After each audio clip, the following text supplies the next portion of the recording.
को स्टडी कर रहे हैं और चैप्टर 8 के अंदर हम इंटरनल एनालिसिस के ऊपर गुफ्तगू कर रहे हैं। चैप्टर 7 जो था वो एक्सटर्नल एनालिसिस के ऊपर बात हो रही थी। मैनेजरियल एनालिसिस में हम दो ही एनालिसिस कर रहे हैं, इंटरनल एंड एक्सटर्नल। और जिन मॉडल्स के थ्रू कर रहे हैं, इंटरनल के अंदर हमारे पास कौन कौन से मॉडल्स हैं, कैपेबिलिटी एनालिसिस है, बीसीजी है, वैल्यू चेन है जिसके ऊपर आजकल हम बात कर रहे हैं, और एक्सटर्नल के ऊपर पेस्टल है, पोर्टर 5 फोर्सेस है। फिर हमने देखना है फेवरेबल बात क्या है, अनफेवरेबल क्या है। फिर हमने देखना है कि करंट में फेवरेबल है या कि फ्यूचर में फेवरेबल होगी। और हमने देखना है अगर अनफेवरेबल है तो क्या प्रेजेंट हालात कोई अनफेवरेबल है या फ्यूचर में जाकर हालात कोई अनफेवरेबल हो जाएंगे। इस सारे एनालिसिस को हम लेकर चल रहे हैं।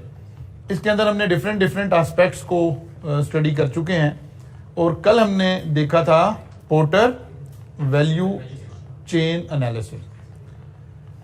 पोर्टर ने हमें जो कॉन्सेप्ट समझाया और जिसके ऊपर हम बात कर रहे हैं वो बात क्या है, उसने कहा कि आपको वैल्यू क्रिएशन करनी है। और जब आप वैल्यू क्रिएशन अपनी कंपनी के अंदर कर पा रहे हैं कि नहीं कर पा रहे हैं या कितनी वैल्यू क्रिएशन कर रहे हैं, इसके अंदर आपको इन 9 एरियाज के अंदर अपनी स्ट्रेंथ्स एंड वीकनेसेस देखनी चाहिए कि हमारी कंपनी की क्या स्ट्रेंथ्स हैं, या इस वाली एक्टिविटी को, इस वाले प्रोसेस को यूटिलाइज करके मैं कैसे वैल्यू क्रिएट कर सकता हूं। और वैल्यू से मुराद यहां पर वैल्यू एडिशन है, यानी कस्टमर की नजर में कस्टमर जिस चीज को वैल्यू करता है वो प्रोडक्ट के अंदर हम इंसर्ट करें।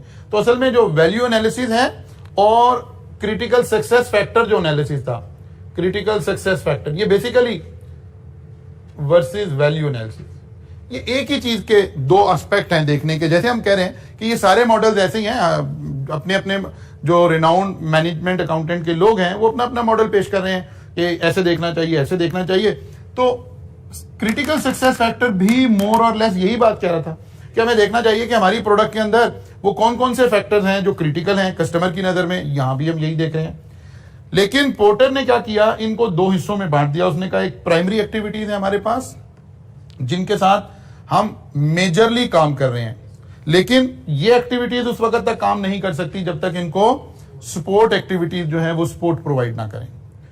4 सपोर्ट एक्टिविटीज हैं। अच्छा, ये 4 ही क्यों है, 6 क्यों नहीं है, 3 क्यों नहीं हो सकती थी, 10 क्यों नहीं हो सकती थी? जाहिर है जब मॉडल हम कह रहे होते हैं तो इसका मतलब है ये वाली डिस्कशन नहीं हो रही है। जी सर, ये हम सारे मॉडल्स पढ़ रहे हैं जो कि मोर और लेस सेम ही है। बिल्कुल ऐसे ही है। तो सर हम कैसे फैसला करेंगे प्रैक्टिकल लाइफ में कि हमने इनमें से कौन सा मॉडल लगा? जी, इसका मतलब है हम प्रैक्टिकल लाइफ में अपना एक मॉडल ड्रॉ करेंगे इन सब मॉडल्स को सामने रख के।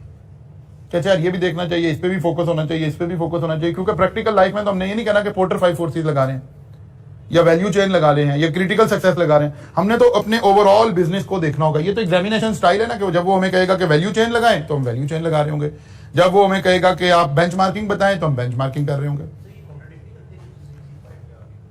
नहीं, अच्छा कर भी नहीं होंगे तो तब भी हम ये कहेंगे कि यार उसकी राय ये है और इसकी राय ये है, क्योंकि ये असल में आप समझे ये रिकमेंडेशन है। इनमें से चूज करके हमने अपने बिजनेस के अंदर खुद एनालिसिस करना है। अब कस्टमर टू कस्टमर एनालिसिस करना है, सिचुएशन टू सिचुएशन एनालिसिस करना है। मसलन ये क्रिटिकल सक्सेस फैक्टर भी या वैल्यू चेन एनालिसिस भी हमें ये कह रहा है कि आप वैल्यू कीजिए कि कस्टमर को इस वक्त क्या चाहिए। इसी को हम क्रिटिकल सक्सेस फैक्टर कह रहे थे।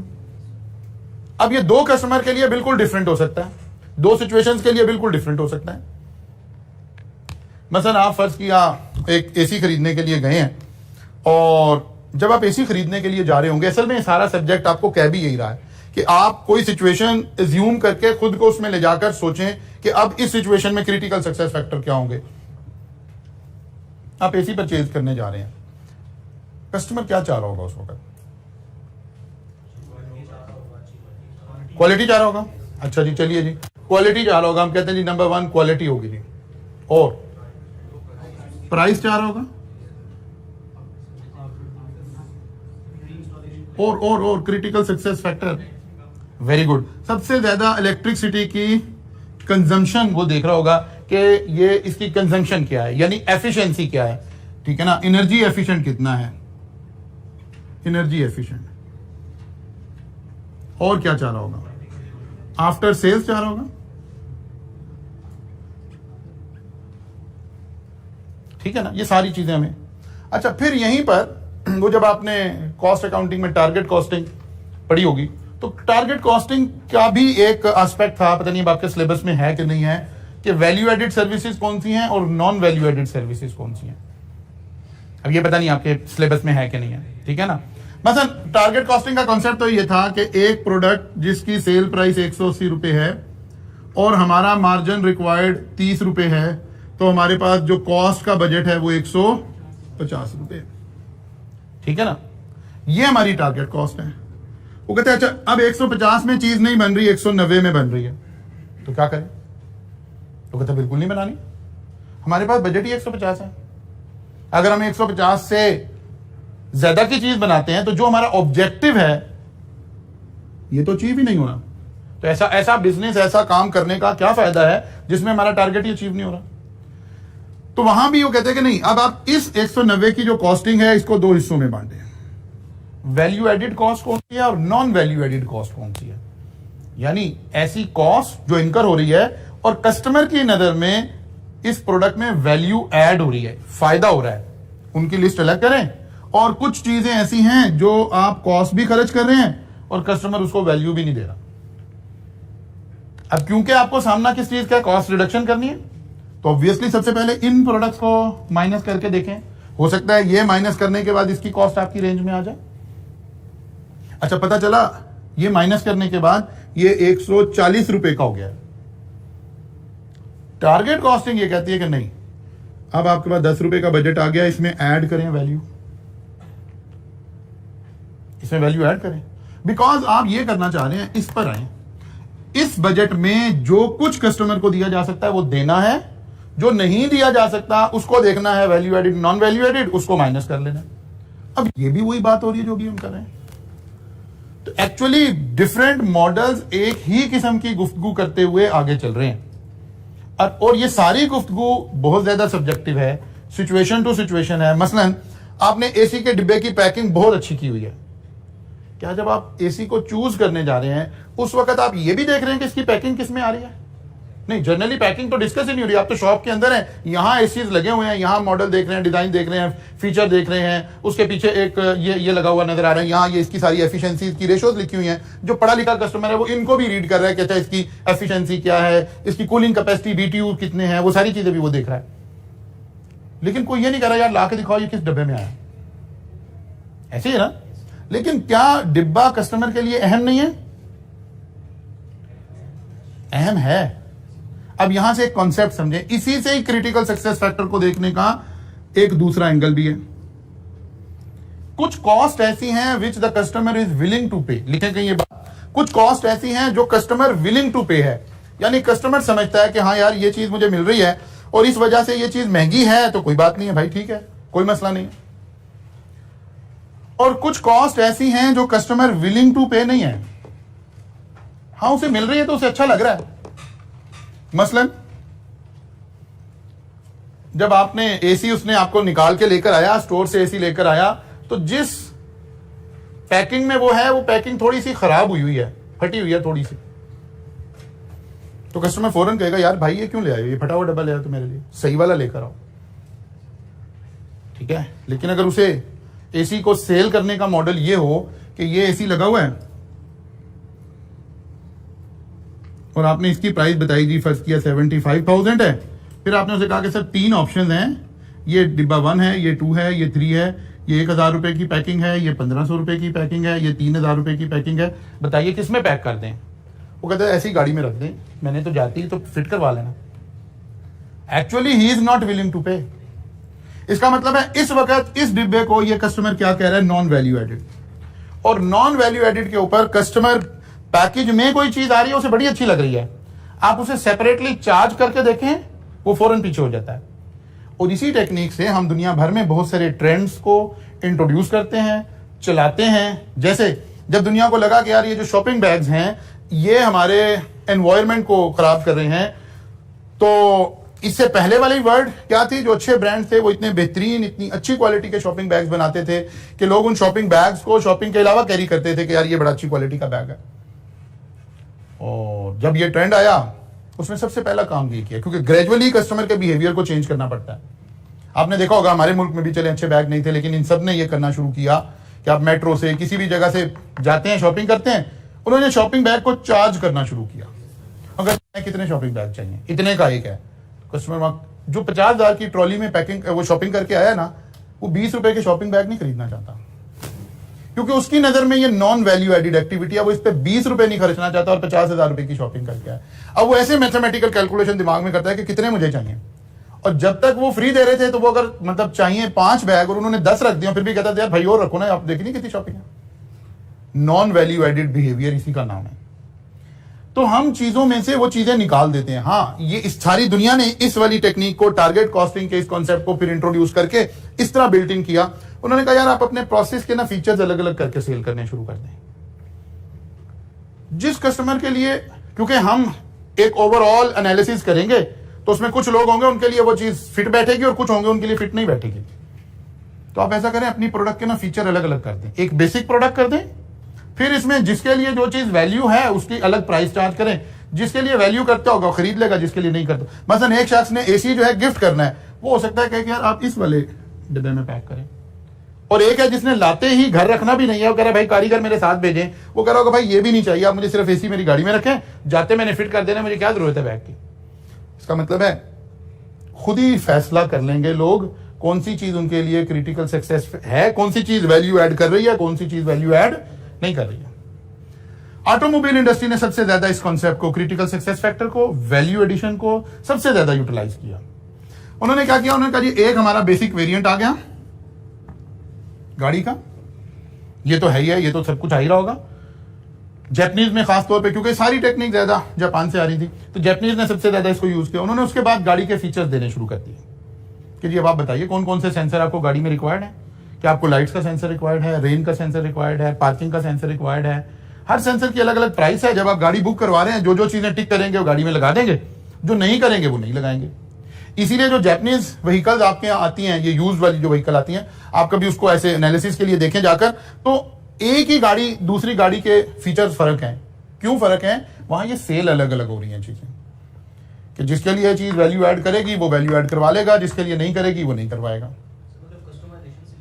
कस्टमाइजेशन से लिंक है। कस्टमर विल डिफाइन कि उसके लिए क्या चीज वैल्यू ऐड कर रही है। आप पिज्जा जा रहे हैं, किसी भी ब्रांड पर जा रहे हैं, एक बेसिक पिज्जा है, फिर वो आपसे पूछते हैं आपको एक्स्ट्रा टॉपिंग चाहिए, चिकन की चाहिए, चीज की चाहिए, किस चीज की चाहिए। अब जो लोग चीज लवर हैं उनके लिए ये वैल्यू है कि ठीक है वो एक्स्ट्रा चीज लगवाकर प्राइस ऊपर ले जा रहे हैं, और एक बंदा कहता है यार नहीं, चीज का ही जायका सारा डोमिनेट कर जाएगा, तो वो नहीं एक्स्ट्रा टॉपिंग करवाएगा।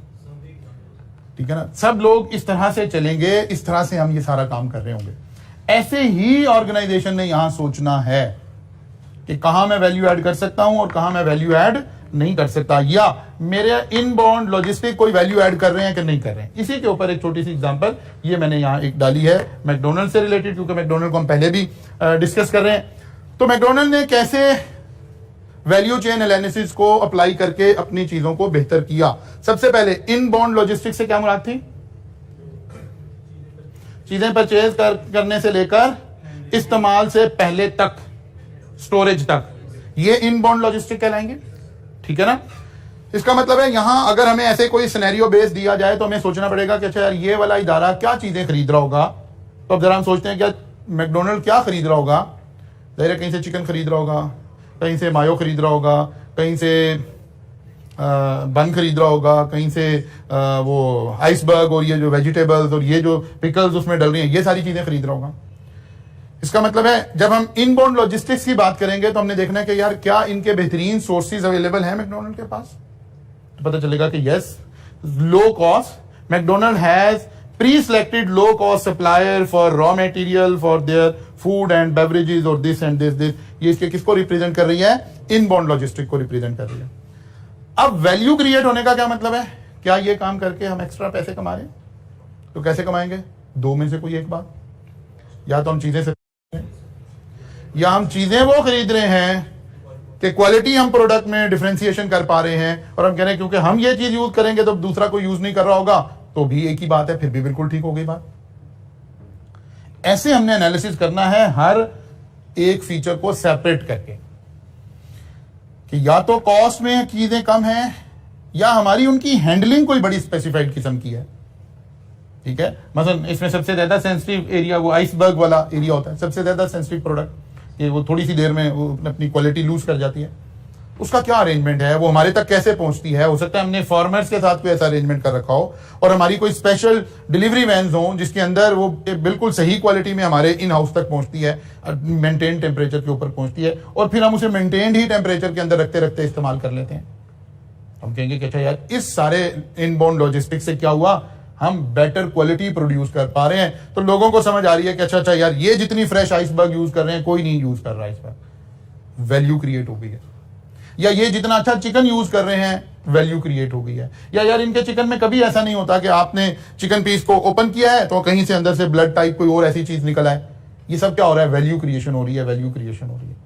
या इस सारे का एक दूसरा एस्पेक्ट है कि ये सब चीजें इतनी हम चीप प्राइस पर खरीद रहे हैं कि लोगों को ये 50 रुपए की कॉस्ट कर रही है, हमें 30 रुपए की कॉस्ट कर रही है, तो 20 रुपए की वैल्यू क्रिएशन हो रही है डेफिनेटली हमारे लिए। फिर आ गया ऑपरेशंस।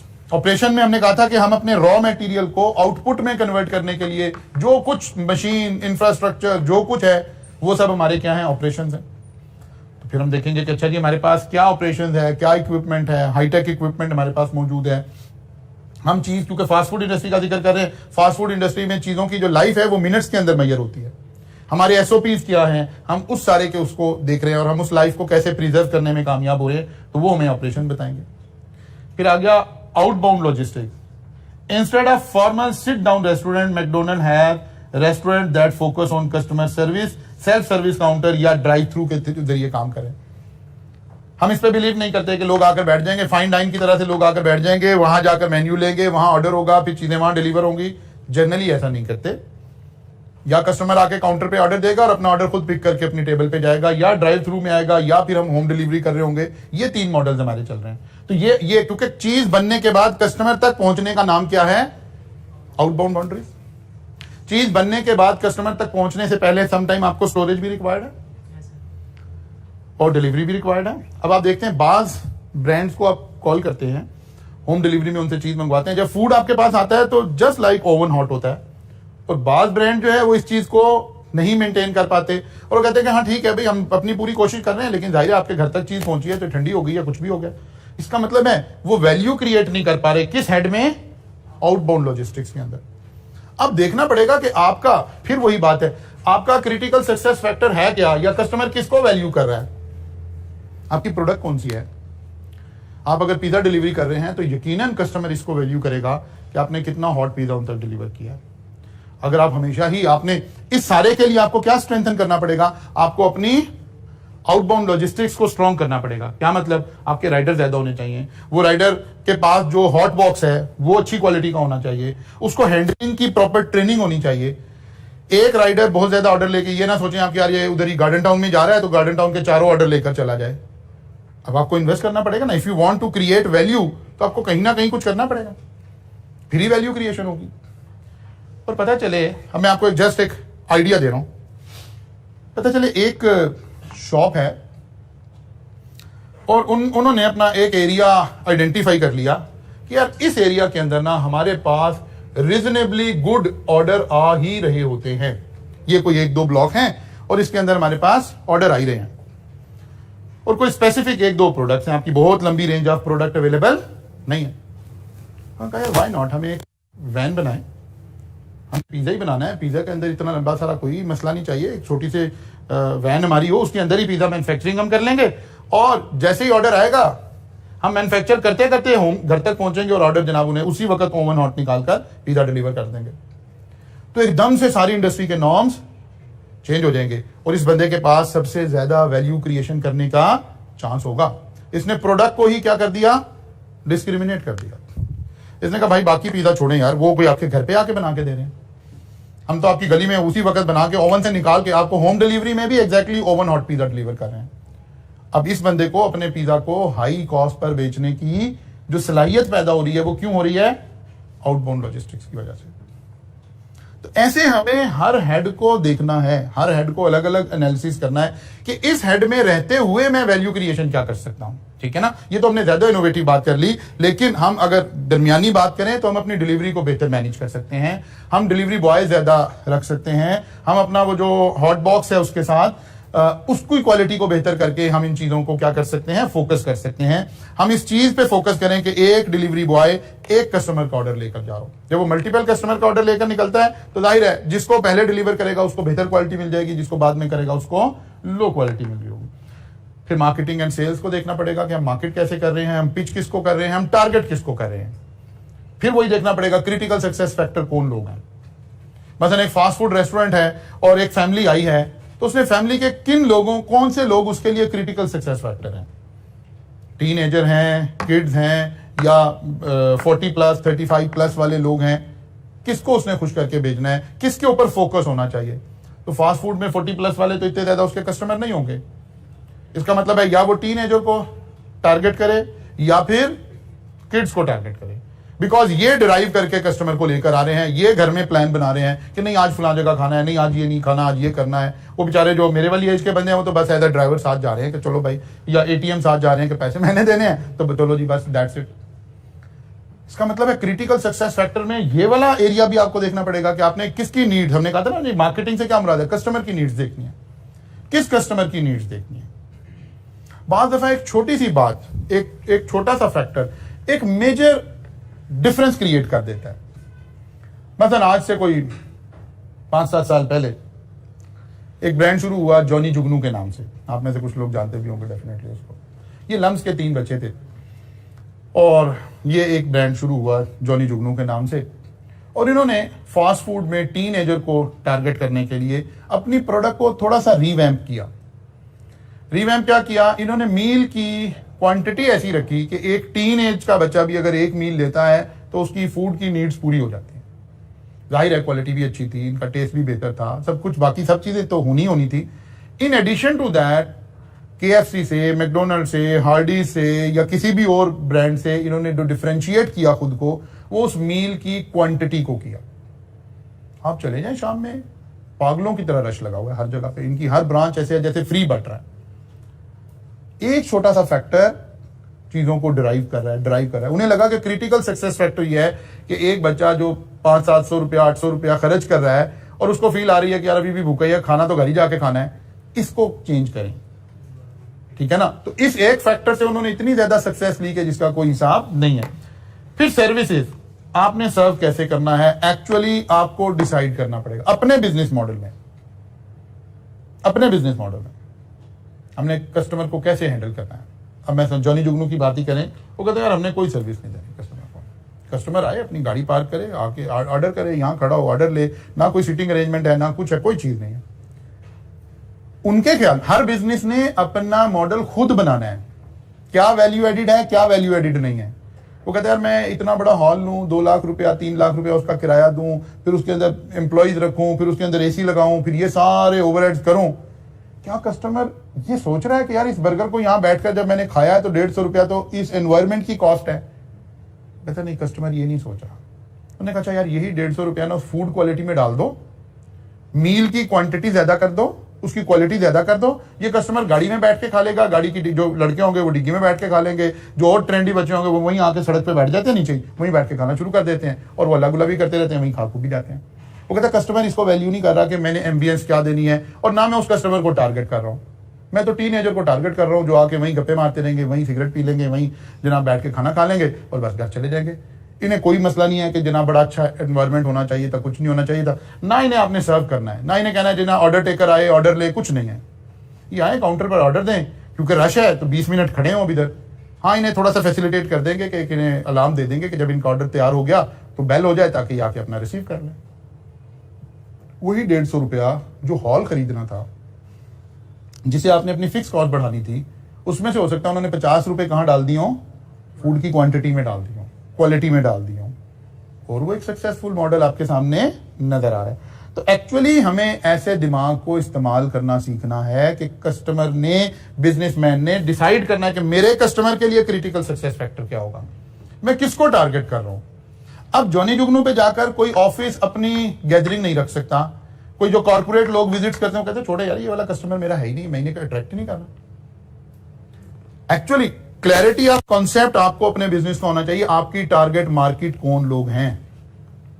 अब बहुत सारे रेस्टोरेंट्स हैं जो जिनका डाइन इन भी नहीं है, आउटलेट ही नहीं है, वो सिर्फ और सिर्फ होम डिलीवरी दे रहे हैं और वहां से चला रहे हैं। वो कहते हैं इसकी भी जरूरत नहीं है कि आपका कहीं पर आउटलेट हो। आपकी टारगेट मार्केट ही सारे लोग कौन है? होम डिलीवरी के लोग हैं। तो ऐसे हमें देखना है। तो ये एक मैकडोनल्ड की एग्जांपल मैंने आपके साथ यहाँ डिटेल में डिस्कस की। फिर इसके बाद ये सारा कुछ हमने डिफाइन किया था।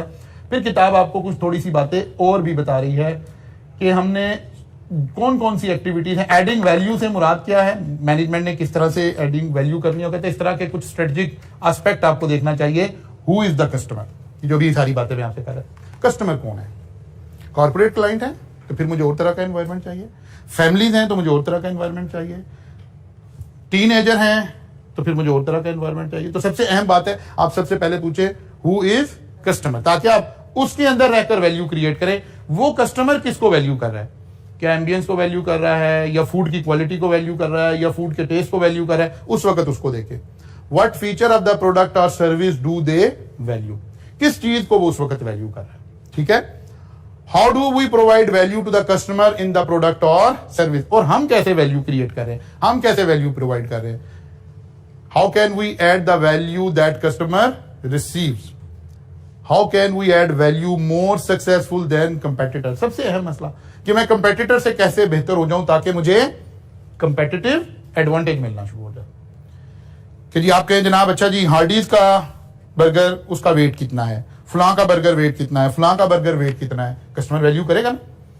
या इसी तरह कोई भी प्रोडक्ट है, रैप है तो हार्डीज रैप दे रही है, आप 4 रैप भी एक बंदा खा जाएगा बैठ के, लेकिन जॉनी जुगनू 1 रैप लेंगे आपकी मील की रिक्वायरमेंट पूरी हो जाएगी। How customer value the product, ये बड़ी अहम बात है। आप कंपेटिटर से कैसे बेहतर है, इन सवालों का जवाब ढूंढेंगे तो आपको समझ आ जाएगा कि मुझे अपने बिजनेस में वैल्यू चेन एनालिसिस कैसे लगाना चाहिए। फिर किताब आपको बता रही है कि मेथड ऑफ एडिंग वैल्यू क्या हो सकते हैं। वो कहते हैं सबसे पहले ऑल्टर प्रोडक्ट डिजाइन। अब जाहिर है उस तरह की चीजें आ गई हैं जहां फ्रिज आ गया है, जहां टेलीविजन आ गया है, जहां मोबाइल आ गया है, जहां गाड़ियां आ गई हैं। वो कह रहे हैं सबसे पहले तो आप प्रोडक्ट के डिजाइन में ऐसे फीचर ऐड करें जो कस्टमर की रिक्वायरमेंट हो। और जब आप ऐसे फीचर ऐड कर देंगे इस तरह की प्रोडक्ट्स के अंदर तो पता चलेगा आपने मार्केट सेगमेंटेशन क्रिएट कर दिया, आपने अपना मार्केट का सेगमेंट सेपरेट कर दिया। और आपको ढूंढना चाहिए कि आपके कस्टमर्स के अंदर क्या कोई पर्टिकुलर क्लास ऑफ कस्टमर भी आपके साथ अटैच है। क्या आप अपनी प्रोडक्ट की ऐसी सेगमेंटेशन भी कर सकते हैं कि आप कहें यार इन लोगों के लिए ये मेरी एक खास प्रोडक्ट है, बाकी भी हैं लेकिन स्पेसिफिक टू दोज पीपल ये प्रोडक्ट भी है। जैसे लेट्स अज्यूम, ऐसे ये जरूरी नहीं है कि सारी बातें कहीं रियलिटी में हो भी रही हो। मसलन आईफोन जो है वो एक फीचर ऐड करे, वो कहे यार अगर अकाउंटेंट आईफोन परचेज कर रहा है ना और at the time of purchasing उसको पता है कि यार मैं अकाउंटेंट हूं तो आप हमारे आईफोन का फलां वाला मॉडल ले लें, उसके अंदर हमने फाइनेंशियल कैलकुलेटर बिल्ट इन किया हुआ है। अब फाइनेंशियल कैलकुलेटर कोई 20,000 रुपए का सेपरेट एक कैलकुलेटर आपको परचेज करना पड़ता है।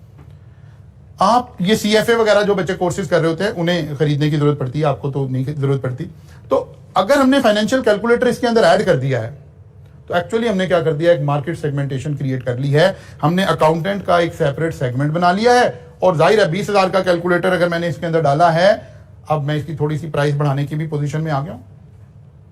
तो कह रहे कि सबसे पहले आप ऐसे ग्रुप ऑफ पीपल कस्टमर देखें जिनकी कोई पर्टिकुलर कैरेक्टरिस्टिक्स हो और वो विलिंग टू पे हो, तो आप इस ग्रुप को तो सेपरेट करें ना, इससे तो कुछ फायदा उठाएं, इससे तो कुछ बेनिफिट उठाना शुरू करें, यहां से तो वैल्यू क्रिएट करें।